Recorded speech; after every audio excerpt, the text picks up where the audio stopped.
الميني مرشد النهاردة في اليابان. الصراحة زيارتي لليابان كانت عن طريق مكالمات فيديو بيني وبين بابايا اللي كان رايح اسبوع شغل لليابان، وبالرغم من شغله بس كنت بكون معاه اونلاين لحد ما ان شاء الله اعمل زيارة بنفسي. الصراحة شفت حاجات كتيرة جدا، بس هقولكم على اكتر حاجات لفتت انتباهي. إشارة المرور كانت بالنسبة لي مبهرة جدا. إشارة المرور حمراء، يعني المفروض محدش يعدي ومفيش عربيات وسهل جدا أي حد يعدي، لكن علشان ملتزمين بالإشارة ومن غير فرض أي غرامات هما ما بيعدوش الشارع ولا بيجروا في قلب الشارع. وعرفت كمان إن هما في المدارس الابتدائي المدرس بياخد الطلبة ويقف في الإشارة ويعلمهم إمتى يعدوا وإمتى يقفوا وإمتى يستعدوا علشان يعدوا.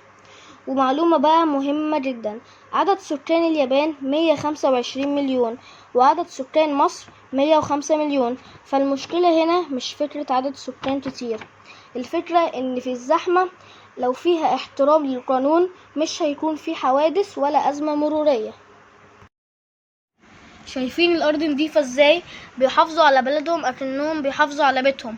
مفيش ولا عقب سجارة واقع على الأرض ولا ورقة منديل ولا ورقة لبانة. بيعملوا زي المثل الشعبي الياباني يو دان تاي تيكي، يعني الإهمال هو العدو الأكبر.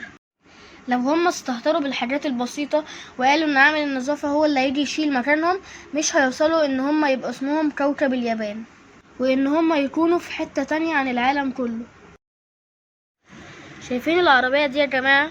تتخيلوا كده من اول مرة العربية دي ايه؟ عربية نقل اموال ولا عربية اسعاف؟ العربية دي عربية نقل زبالة. بصوا متقفلة كويس جدا من فوق ومش بتطلع ريحة، والاكياس مش بتطير من فوق العربية.